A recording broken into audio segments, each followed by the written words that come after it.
بسم اللہ الرحمن الرحیم۔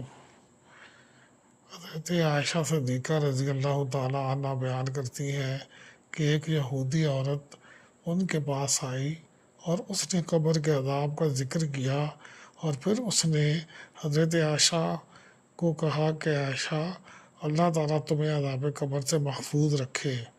حضرت عائشہ نے سرکار دو عالم صلی اللہ علیہ وآلہ وسلم سے عذاب قبر کا حال پوچھا۔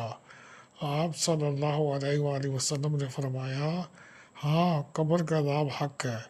حضرت عائشہ فرماتی ہے صدیقہ کہ اس واقعے کے بعد میں نے کبھی رسول اللہ صلی اللہ علیہ وآلہ وسلم کو نہیں دیکھا کہ آپ صلی اللہ علیہ وآلہ وسلم نے کوئی نماز پڑھی ہو اور قبر کے عذاب سے پناہ نہ مانگی ہو۔